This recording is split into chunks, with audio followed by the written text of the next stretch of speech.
গ্রামের কিন্তু প্রধান আপনার শিক্ষাস্থল হইল এই যে মাদ্রাসাটা দেখতেছেন, দেখেন একটা ট্রলারের যে রিপেয়ারিং কাজের জন্য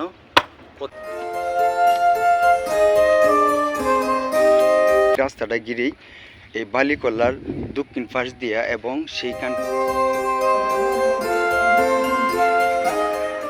নদীতে পানি পরিপূর্ণ, যে কারণে মানুষ এখন নৌকা দিয়ে পারাপার বা হাওড় অঞ্চলে ইটনা মিটামন অষ্টগ্রাম তারা এখান থেকে আপনার ট্রলারের মাধ্যমে এখন যেতে হয় তাদেরকে। এবং কিছু কিছু মানুষ তারা বিলের তাজা মাছ নিয়ে আসতেছে, আবার কেউ পাড়ি দিতেছে আপনার এই হাওড় অঞ্চল, কেউ বা ভ্রমণের জন্য আসতেছে এই হাওড়ে বা সারি সারি নৌকা সাজিয়ে রাখছেন। এই নৌকাগুলি কিন্তু ভ্রমণের ক্ষেত্রে তারা ব্যবহার করে।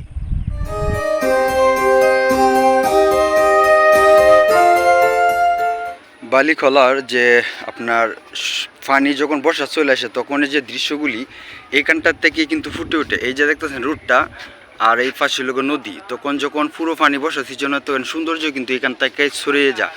বা এই পাশে ছোট্ট একটি টং দোকান, আসলে এইখানটায় যারা পর্যটক আসে তারা কিন্তু এই দোকানটায় নিয়ে অনেক সময় বিশ্রাম করে বা রেস্ট করে। বা এই দোকানটি সে একটা সৌন্দর্য একটা দোকানের ক্ষেত্রে কিন্তু আছে। এই দোকানটা কতদিন হয়েছে দিছ ছোট? 7 বছর আরো বেশি হবে।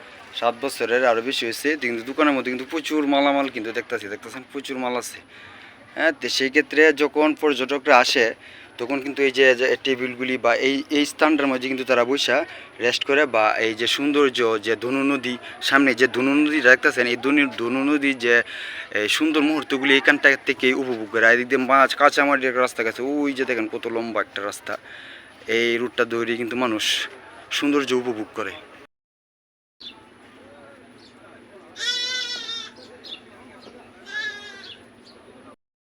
বালিকলার একদম টাটকা মাছ, এই যে চাচা উনি কিন্তু নিয়ে আসছে। কতদিন নিয়ে আসছেন বা চাচা? 300 টাকা। কতটুকু মাছ এনে? 2.5 কেজি। এই চাচা কিন্তু আপনার বালিকলা আড়ত থেকে কিন্তু এই মাছগুলি নিয়ে আসছি। হ্যাঁ, আপনাদের বাসা কোথায় চাচা? কাকসিরি। তো ওনাদের বাসায় কিন্তু আপনার এই সামনে যে গ্রামটা সেখানটাই। বালিগলার পাশে আপনার খাগছিরি যাওয়ার ক্ষেত্রে যে মাটির রাস্তাগুলি, সেটার সাথে আপনাদেরকে পরিচয় করিয়ে দিই।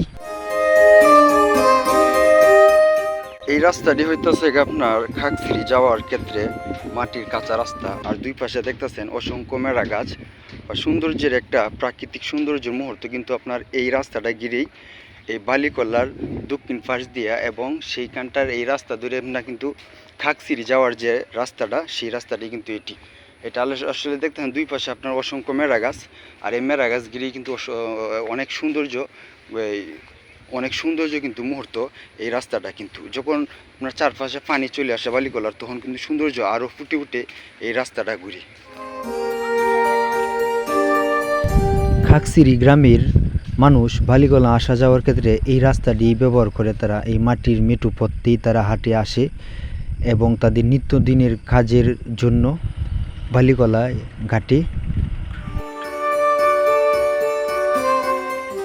এই রাস্তাটি গেছে লোক আপনার একদম খাগছিরি যে গ্রাম, সেই গ্রামটাই এই মাটির রাস্তা। আর এই মাটির রাস্তা ধরেই আপনার খাগছিরি থেকে বেরিয়ে আমরা কিন্তু বালিগলা আসতে পারে বা বালিগলা কিন্তু আসে, তারা যাতায়াত করে। তাদের কর্মস্থলে কিন্তু বালিগলা এই গ্রামের মানুষ, খাগছিরি গ্রামের। তো দেখেন রাস্তাটা কিন্তু একদম মাটির, কত সুন্দর একটা এই জায়গা বা মাটির রাস্তা। এরকম মেটু পথ কিন্তু এখন আর তেমন অহরহর দেখা যায় না বা পাওয়া যায় না। প্রায় রাস্তায় কিন্তু আপনার ফাঁকা হয়ে গেছে। সামনে যে গ্রামটি দেখতেছেন, এই গ্রামটি হল আপনার খাগছিরি গ্রাম। আর এই গ্রামের মানুষেরই কর্মদিন তাদের বালিগলা ঘাট।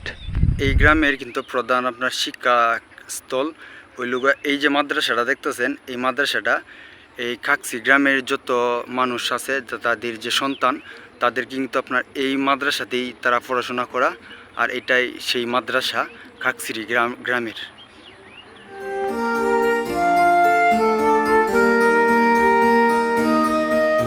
আর ওই যে দূরে দেখেন ট্রাকগুলি, এখানকার মানুষ তারা আপনার নদী থেকে বালু এই জায়গায় সংগ্রহ করে, তারপর এই বালু কিন্তু আপনার ট্রাকের তার দিয়ে বিভিন্ন জায়গায় তারা কিন্তু সিল করে বা বিক্রি করে।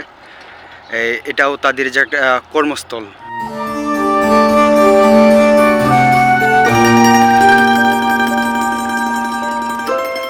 যে দেখতেছেন এরিয়াগুলি, এই যে এরিয়াগুলো আপনার লাল বালু উঠানোর ক্ষেত্রে তারা এই আপনার দনু নদী থেকে কিন্তু তারা বালু সংগ্রহ করে উঠানোর পরে কিন্তু তারা এইভাবে এই বালুটাকে ক্লিন করে বা ক্লিয়ার করে কিন্তু বিভিন্ন স্তরে ভাগ করে।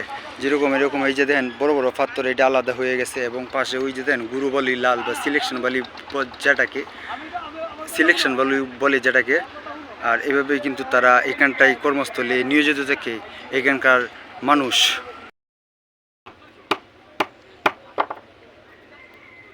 এই যে একজনকে দেখেন তাদের যে পুরান নৌকা রিপেয়ারিং করার ক্ষেত্রে সে কিন্তু কাজ করতেছে এই তপ্ত রৌদ্রের মধ্যে। আর এই নৌকাটাই কিন্তু আপনার যখন পানি আসছে, এখন নদীতে প্রচুর পরিমাণ পানি, আর সেই ক্ষেত্রে কিন্তু তারা এভাবে পুরনো নৌকা কিন্তু আপনার রিপেয়ারিংয়ের কাজ করতেছে বা এটাকে ঠিকঠাক করতেছে। কতদিন লাগবো ভাই এটা ঠিক করলে? আর এখন যেহেতু পানি তো প্রচুর পরিমাণ, প্রত্যেকেই যারা নৌকা চালায় বা ট্রলার চালায় তারা কিন্তু খুবই ব্যস্ত। কেউ আপনার নদীর মধ্যে আছে ট্রলার নিয়ে, আবার কেউ তাদের পুরনো নৌকা কিন্তু রিপেয়ারিংয়ের কাজে ব্যস্ত।